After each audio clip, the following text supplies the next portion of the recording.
În numele Tatălui și al Fiului și al Sfântului Duh, amin. Preacucernici părinți, drept măritori creștini, cel mai mare tâlcuitor al Sfintei Evangheliei pe care l-a avut biserica noastră a fost Sfântul Ioan Gură de Aur. Și de la Sfântul Ioan Gură de Aur avem o operă completă care e fundamentală pentru oricare viitor preot și pentru oricare teolog care trece prin facultatea de teologie. Și anume, această operă este lucrarea Omilii la Matei, pe care ne-a lăsat-o Sfântul Ioan.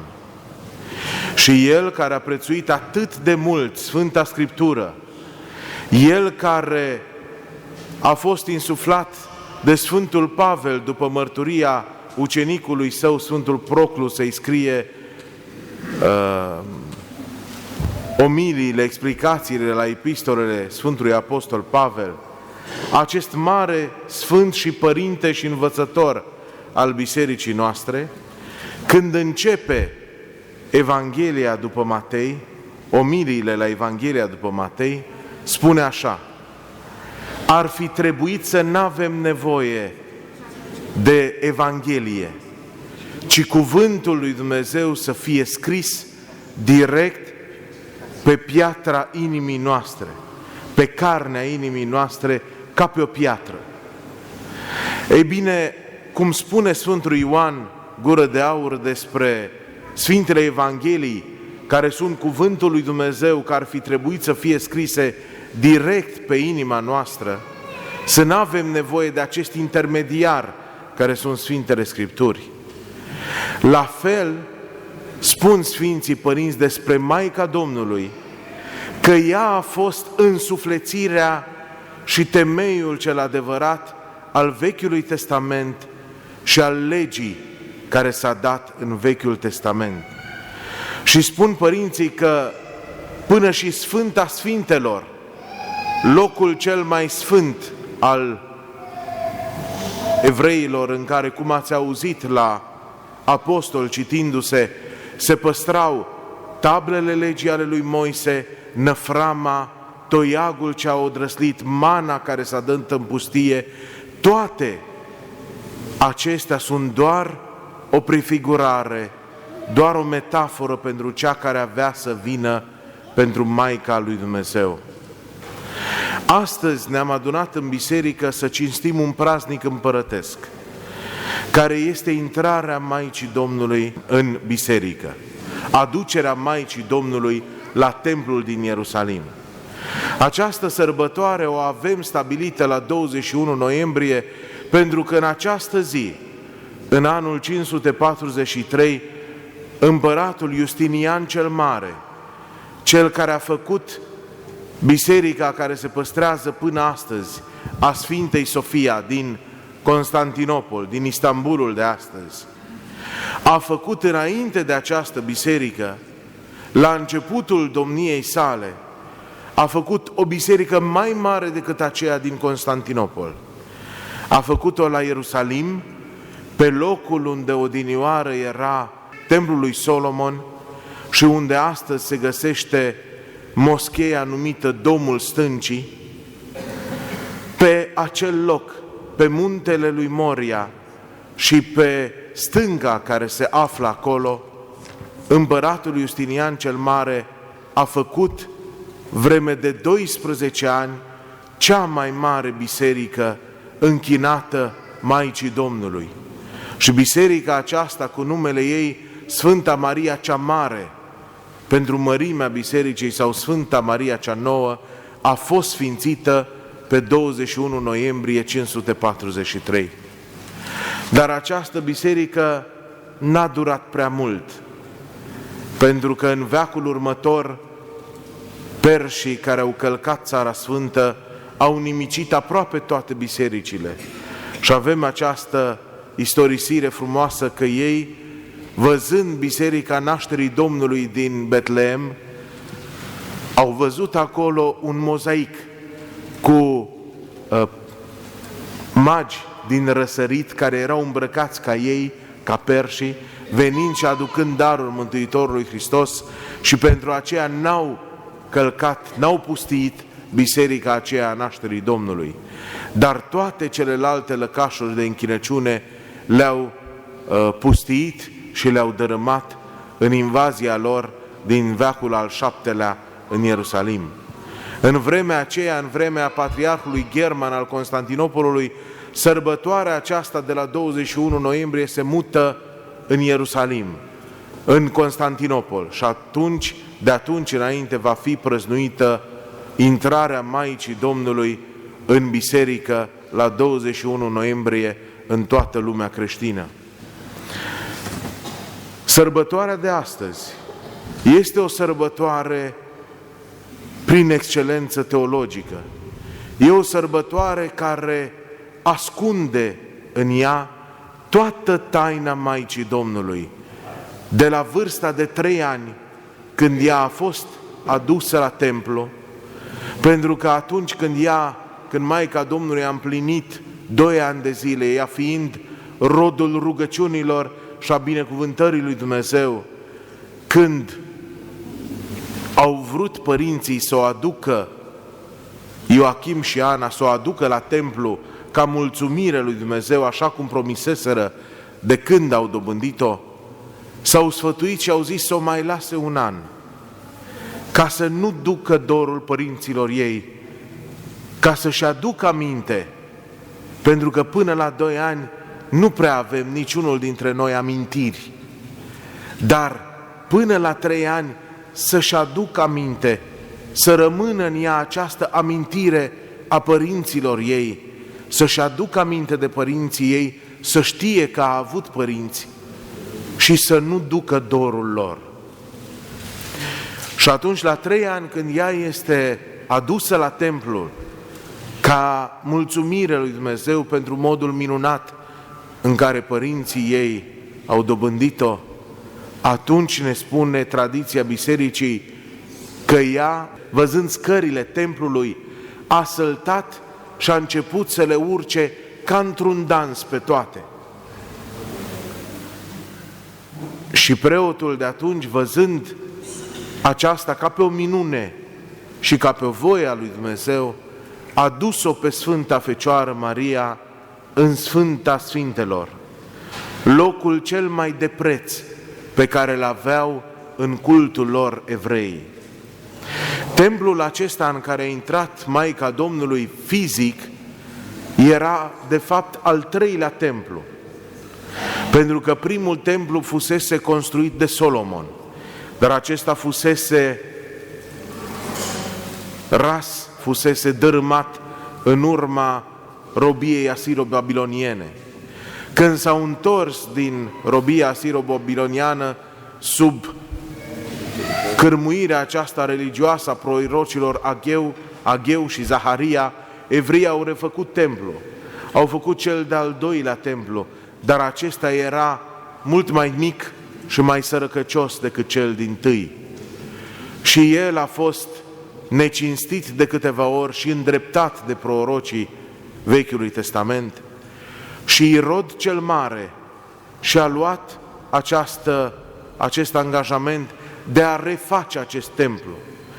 Și de la mărimea și frumusețea celui de-al 3-lea templu pe care Irod îl construiește, și-a luat și acest supranume de Irod cel Mare. Acest templu este cel construit în 46 de ani, despre care i-au reproșat evreii Mântuitorului Hristos, zicând: în 46 de ani părinții noștri au ridicat templul acesta și tu îl vei rezidi în 3 zile, când Hristos vorbea de fapt despre adevăratul templu care era trupul Lui. Și acest templu, spre deosebire de cele dinaintea Lui, avea un foarte, foarte mare număr de trepte. Erau mai multe curți exterioare, o curte pentru păgâni, o curte pentru femei, o curte pentru evrei, și apoi se intra înăuntru în templu, unde era o zonă pentru altarul arderilor de tot, și apoi Dincolo de această zonă care se numea Sfânta era o perdea foarte, foarte groasă, cusută de fecioarele care stăteau în jurul templului și pe care erau reprezentați heruvimi, și dincolo de această catapeteasmă, de această pânză foarte groasă, era Sfânta Sfintelor, în care intra doar arhiereul o dată pe an, purtând pe mâinile lui sângele jertfei pe care o aducea pentru păcatele lui și ale poporului. Și această Sfânta Sfintelor este simbolul cel mai înalt pe care îl avem, pe care îl aveau evreii și pe care îl avem și noi, povestit, iată, de Sfântul Apostol Pavel în epistolele sale, simbolul cel mai înalt al Maicii lui Dumnezeu. Toate care erau acolo și-au găsit împlinirea în Sfânta Fecioară Maria. Amin. Sfânta Fecioară Maria a intrat la templu la 3 ani și a stat acolo, după cum ne spune tradiția bisericii, vreme de 10 ani. Timp în care lucrurile care s-au petrecut cu ea sunt dincolo de înțelegerea minții noastre păcătoase. Pentru că ceea ce s-a săvârșit acolo cu Maica Domnului, pregătirea ei, rugăciunea ei, frumusețea ei feciorelnică, toate acestea au fost ca o chemare a lui Dumnezeu, ca o jertfă pe care întreg neamul omenesc i-a adus-o lui Dumnezeu și ca pe o cunună a neamului omenesc, dar și ca pe punctul în care s-au unit cu adevărat cerul și pământul. Cerul și pământul se unesc în Maica Domnului pentru că ea este cea care redobândește frumusețea cea dintâi a zidirii sub adumbrirea Duhului Sfânt în templu.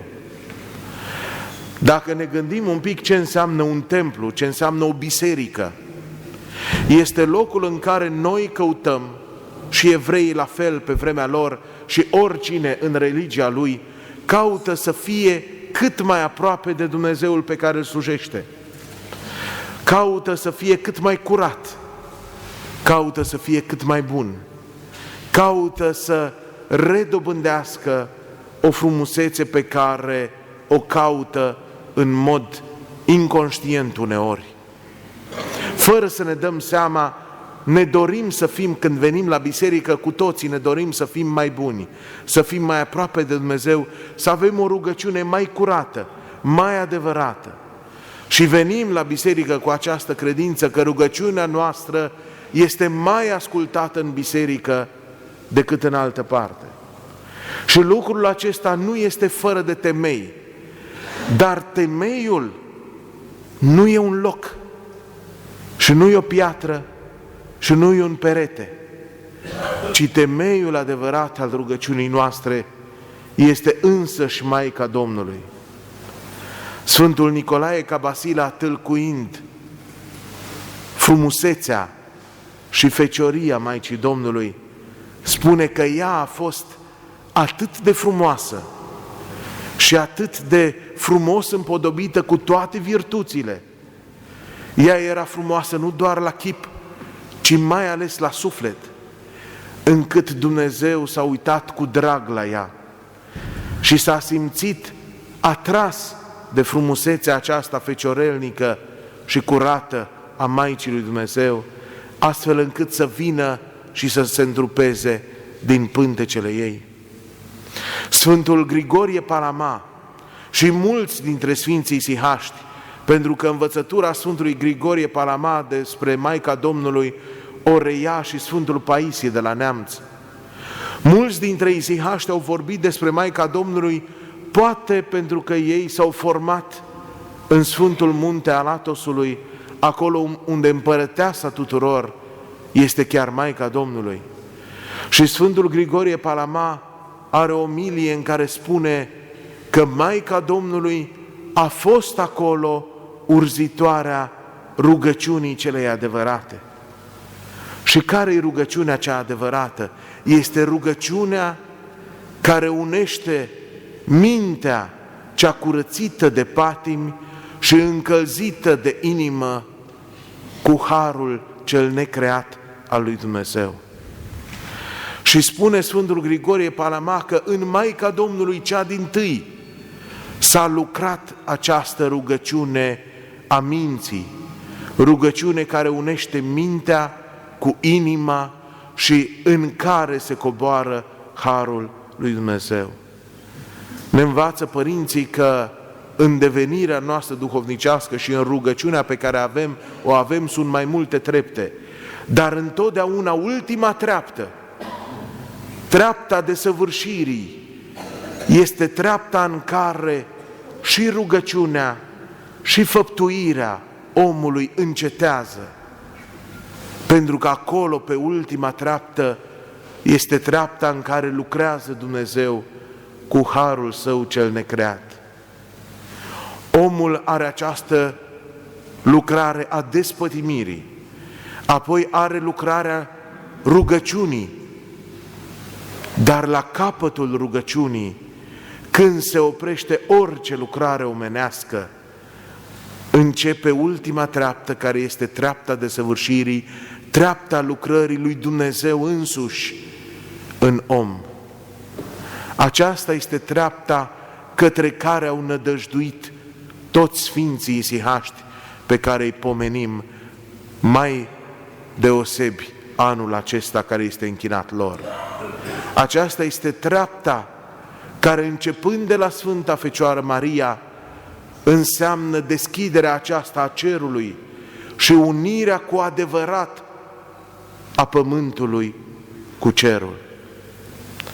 Când eram în facultatea de teologie, unul dintre profesorii pe care i-am avut ne-a arătat mai multe diferențe dintre Biserica Ortodoxă și celelalte religii și celelalte credințe creștine. Și ultima, cea mai de preț învățătură care ne deosebește de oricare altă credință, și de catolici, și de protestanți, și de oricare altă credință, este credința aceasta că într-adevăr se poate uni omul cu Dumnezeul cel adevărat prin harul cel necreat al lui Dumnezeu. Dumnezeu revarsă harul Său peste întreaga creație prin om care se face purtător al harului lui Dumnezeu și prin om, se revarsă mântuirea asupra întregii făpturi.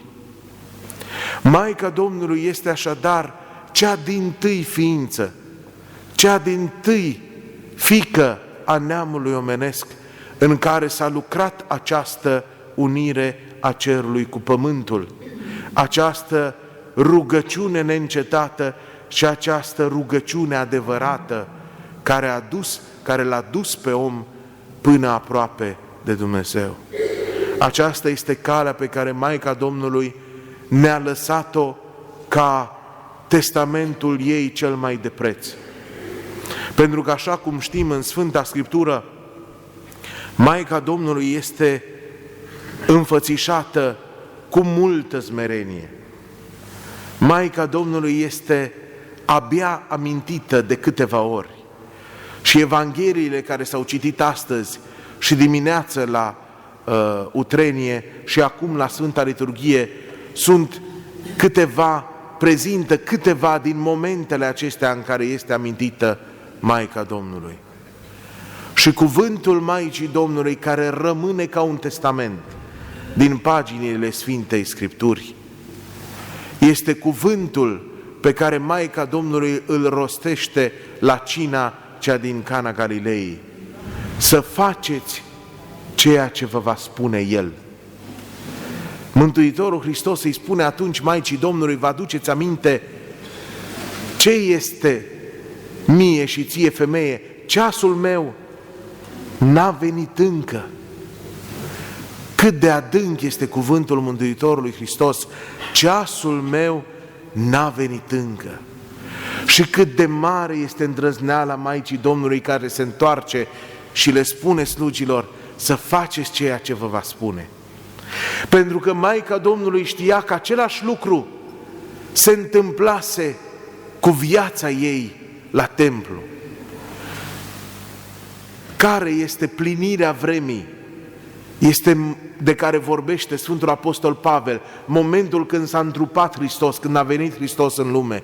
Care-i plinirea vremii? Atunci când Maica Domnului s-a pregătit să fie cea care a primit buna vestire. Ori lucrarea aceasta de pregătire a Maicii Domnului este lucrarea care îl și atrage pe Hristos, pe Dumnezeu.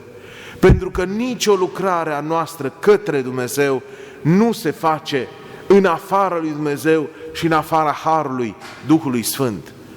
Toată mișcarea noastră către virtute, către bunătate, către dragoste, către Harul lui Dumnezeu, către biserică, toată această mișcare este mai întâi o chemare a lui Dumnezeu.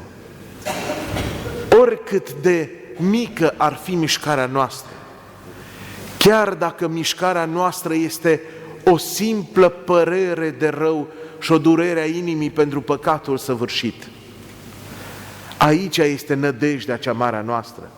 Că și dacă mișcarea inimii noastre este doar o părere de rău, și în acea părere de rău se ascunde, de fapt, mai întâi chemarea lui Dumnezeu. Și Maica Domnului, știind cum s-au lucrat lucrurile în trupul ei, pentru că aici este măreția și frumusețea slavei Maicii Domnului, faptul că ceea ce s-a lucrat în ea cu rugăciunea a ajuns să fie lucrat și în pântecele ei prin buna vestire. Și harul cel mai presus de fire, harul lui Dumnezeu, harul cel necreat, a ajuns să lucreze adumbrind-o pe Maica Domnului. Și Maica Domnului, știind cum s-au lucrat lucrurile în ea, anume că ea a fost cea care, urmând chemării pe care au făcut-o părinții ei, rugăciunii părinților ei, urmând rugăciunii acesteia a preotului care a primit-o la templu, continuând această rugăciune, prin rugăciune, l-a apropiat pe Dumnezeu de ea. Știind cum lucrează Harul lui Dumnezeu, le spune celor slugilor care erau la nunta din Cana Galilei să faceți ceea ce vă va spune. Aceasta este calea prin care putem ajunge la Dumnezeu, calea prin care putem să primim și noi harul Lui, mila Lui, calea prin care putem să ne adăugăm în viața noastră împlinirea doririlor noastre celor bune. Dacă ne dorim ceva cu adevărat, pentru a dobândi noi lucrul acela de la Hristos, trebuie să umblăm pe calea poruncilor Lui. Dacă noi vom ști să ne schimbăm viața, să ne sfințim viața noastră, atunci Harul lui Dumnezeu va coborî și peste viața noastră, așa cum a coborât asupra Sfintei sale Maici. Sfânta Fecioară Maria a fost rodul rugăciunii, lucrarea ei a fost rugăciunii și rodul ei este rodul rugăciunii celei adevărate. De aceea ne-a binecuvântat Dumnezeu și pe noi românii să avem în anii cei aproape de noi o mișcare, o grupare care s-a numit, după iată un alt simbol al Maicii Domnului, care este rugul aprins care nu se mistuia, pe care l-a văzut Moise în depărtare. Și deși era doar un rug, adică doar o tufă, un mic copac, acela a ars vreme îndelungată până ce a ajuns Moise în preajma lui să-l vadă cu ochii lui cum arde. Și acela este iarăși un simbol al Maicii Domnului. Am avut și noi în veacul trecut o grupare numită Mișcarea Rugul Aprins la Mănăstirea Antim din București și unul dintre pilonii acestei grupări, ieroschimonahul Daniil, pe numele lui de Mirean Sandu Tudor, ne-a lăsat un prea frumos imn al rugului aprins și refrenul acestui imn este: bucură-te, mireasă, urzitoare de nesfârșită rugăciune. Aceasta este Maica Domnului pentru noi.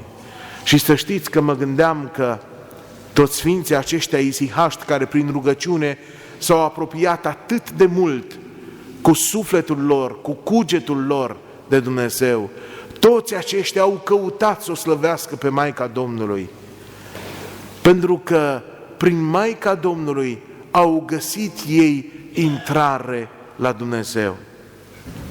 Fiecare dintre noi avem un sfânt ocrotitor și fiecare dintre noi cred că am căutat și căutăm în paginile Sfintelor Evangheliei câte un moment, câte o pildă, câte o minune care să se potrivească cu viața noastră, cu sufletul nostru, cu încercările prin care fiecare dintre noi am trecut în viața noastră. Dar Sfinții isihaști au văzut în Maica Domnului mai mult decât în oricare din Sfinții pe care îi avem, poarta aceasta de intrare către Hristos, poarta prin care să intre, să se apropie de cer și să intre, să fie aproape de Mântuitorul Hristos. De aceea noi o slăvim pe Maica Domnului și de aceea avem praznicul de astăzi, care este cu adevărat o mare taină, pentru că ceea ce s-a săvârșit în Sfânta Sfintelor cu Maica lui Dumnezeu este mai presus de înțelegerea noastră a celor păcătoși. Pentru că, iubiților, ceea ce ne desparte pe noi de Maica lui Dumnezeu și de Harul lui Dumnezeu care s-a coborât asupra ei este păcatul. Oricât de mic, oricât de justificat l-am crede noi, păcatul are această putere de a ne întina sufletul și de a ne îndepărta pe noi de Harul lui Dumnezeu. De aceea avem acest post și avem această sărbătoare care este în post, dar care, așa cum avem în postul Paștilor, avem sărbătoarea Bunei Vestiri, care este ca o rază de speranță în mijlocul postului. La fel și acum avem acest post, avem această sărbătoare așezată aproape de începutul postului Crăciunului, pentru că prin această sărbătoare ni se deschide nouă calea către Hristos. Nașterea Mântuitorului Hristos n-a început la Crăciun, n-a început nici la Buna Vestire, ci a început mai înainte, prin curățenia, prin curățirea și prin multa rugăciune pe care Maica Domnului a adus-o Mântuitorului Hristos pentru noi. Pentru că darul Maicii Domnului este darul care vine pentru noi toți. Hristos s-a născut în lume pentru noi toți, dar Hristos s-a născut printr-un om. Și pe acest om se cade să-L slăvim mai mult decât pe oștile cerești și mai mult decât pe toți sfinții pe care îi avem înaintea tronului dumnezeiesc, care să ne lumineze și pe noi, care să ne întărească și pe noi pe calea aceasta a postului și pe calea rugăciunii fiecăruia dintre noi, acum și în vecii vecilor. Amin.